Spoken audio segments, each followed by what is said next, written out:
Hey, what is up, fellow Cynics? Welcome back to another product review. So the last product that I went over on the channel was the Razer Viper Ultimate wireless gaming mouse. And not only did it turn out to be one of my all-time favorite Razer products, but just one of my all-time favorite gaming mice in general. So I thought now would be the absolute perfect time to go over the headset that I've been using over the last few months now, and that is the Razer BlackShark V2 Pro wireless. Okay. So right out of the box, of course, you're gonna get the actual headset itself, the BlackShark V2 Pro. You're gonna get a removable boom mic with a wind guard that you can take on and off. You're gonna get a 3.5 millimeter auxiliary cord. You're gonna get a micro USB cord. So unfortunately this time around, no Type-C, it's still a micro USB. And the wireless dongle, which is pretty nice and small compared to other headsets I've used in the past, and there is no cord, it is just the little dongle itself here. So you can pick this wireless one up for $180, or you can pick up the wired one for $100. Now the only difference between the two is basically wired versus wireless. So if wireless isn't your cup of tea and you're looking to save some money, the wired BlackShark V2 will do absolutely just fine for you. So the first thing you may notice with this headset, especially with the mic on, is overall it kind of looks like one of those old school aviator headsets, or I don't even know if it's old school, they're probably still using them, but basically it's like a headset that a pilot would use. That's what it kind of comes off as to me. And if you haven't noticed, there is absolutely no RGB whatsoever on either side of the ear cups or anything. So this is a pretty minimalistic design. But yeah, actually the overall aesthetics of the headset have grown on me and I actually really like this. Now it's pretty important to most people when you get a gaming headset that it is comfortable, especially if you are someone who games for hours at a time. Now my first impressions of this headset when I originally put it on was I was actually amazed with how comfortable it is. It is a nice soft memory foam feel on both the top and the ear cushions here. And my goodness, can I wear this for hours at a time without any issue whatsoever. It is super, super comfortable compared to a lot of the headsets that I've used in the past. Now the ear cushions aren't super deep, but I personally don't have any issue with my ear hitting against the side, but I have heard some people do. But do not worry, the inside actually has a nice soft cushion as well. So even if your ears are hitting the inside of the cups, you're gonna be perfectly fine. But yeah, I am not joking, this thing just hugs your head. It does not clamp too hard at all. It's very light when it comes to how hard it's actually pressing against your head, which is good for people who wear glasses like myself. Now, granted that it is comfortable in that way, some people may run into issues.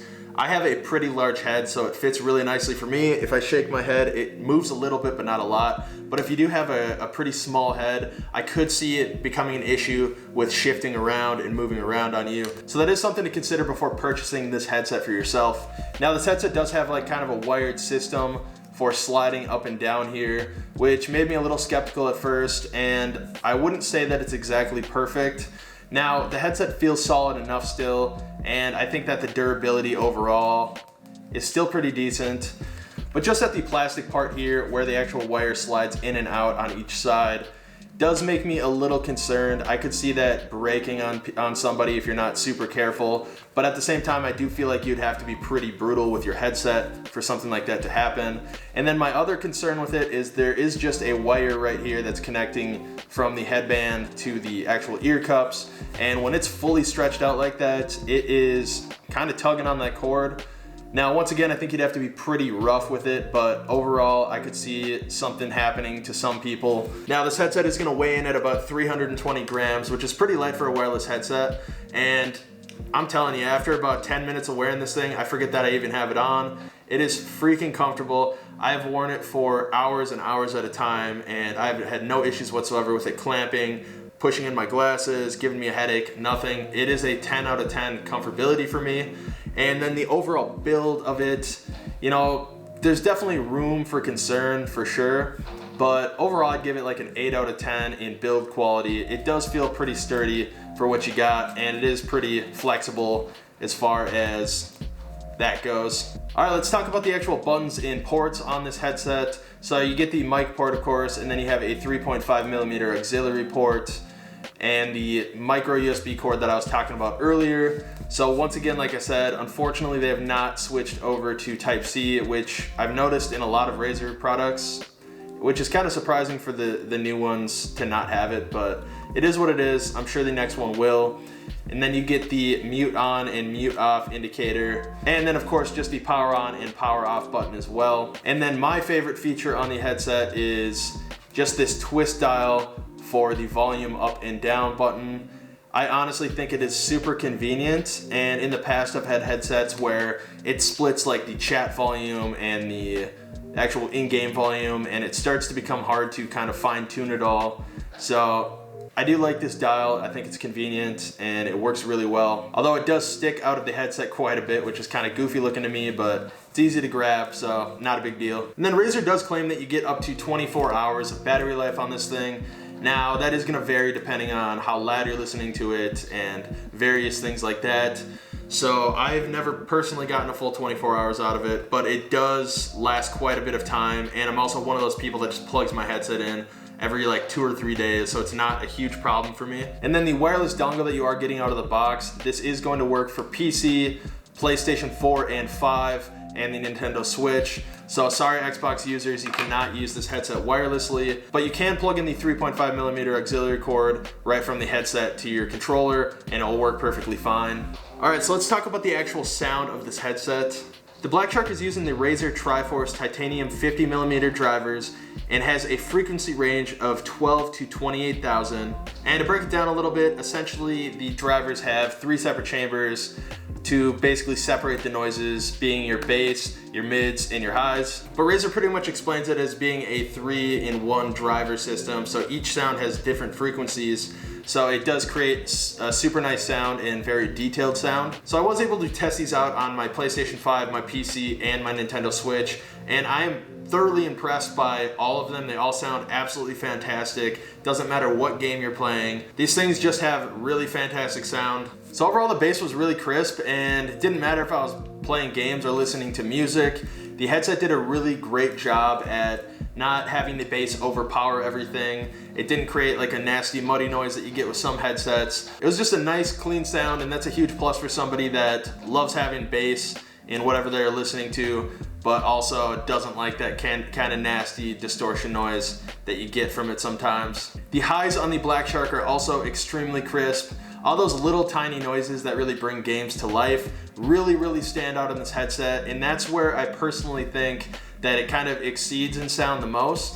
So I've mostly been playing Warzone and Miles Morales on my PlayStation 5 as of late. And I do have to say, when I started using these things, I was actually shocked with how many noises I was missing out on by using a different headset. Just the reloading noises in Warzone and just the environmental noises around are way more defined and crisp to me. And one major thing with any Call of Duty game, if you are a Call of Duty gamer, that you know is that you have to hear footsteps, and these things really bring out the footsteps. You know exactly where they are coming from, you know how far away they are. They're just very defined. And then as far as like a story game goes, like Miles Morales that I've been playing, just the little noises around the city that I started to hear when I used this headset were kind of mind-blowing, honestly. It really brought the game to life. It really made it more immersive.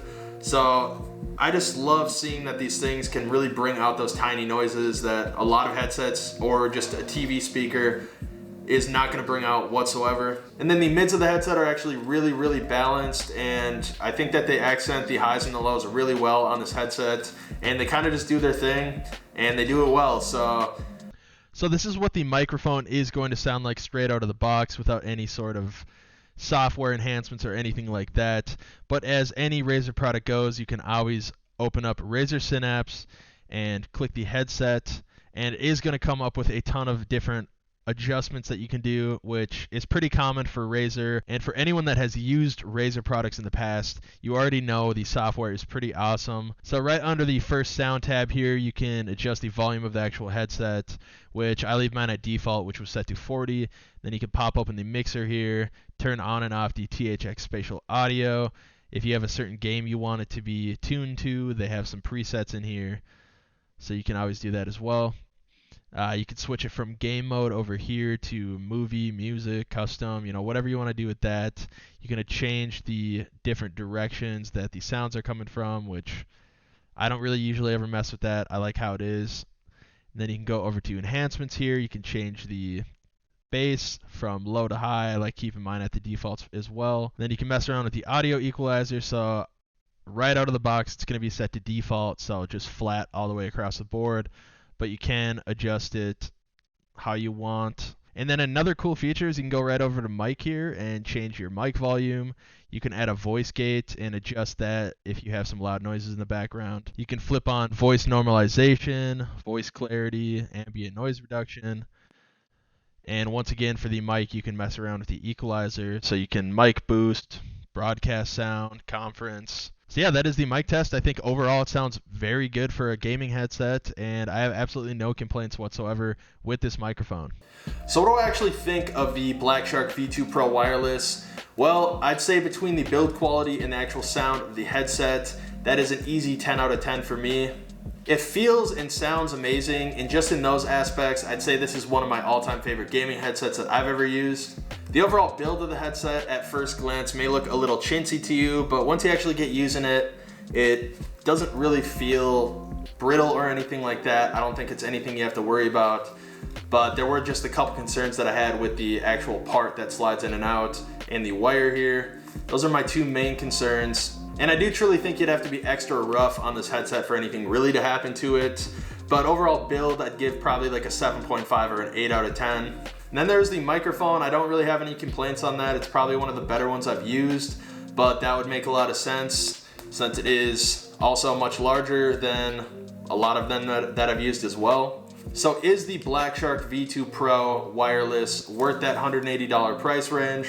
I honestly would definitely recommend this for the price, just because I've seen plenty of headsets out there for more than $180, and I feel like a lot of them probably wouldn't even compare to the comfort and the sound quality that you're gonna get from this. And like I said, you always have that option to go a little bit cheaper and get the wired version for $100. And you're gonna get pretty much all of the same features that I talked about here today. But if you're looking for a fantastic wireless headset and you like Razer products, I think that this is definitely one to consider for sure. Anyways, that is gonna do it for my review. I hope this was able to help some of you guys out picking a gaming headset.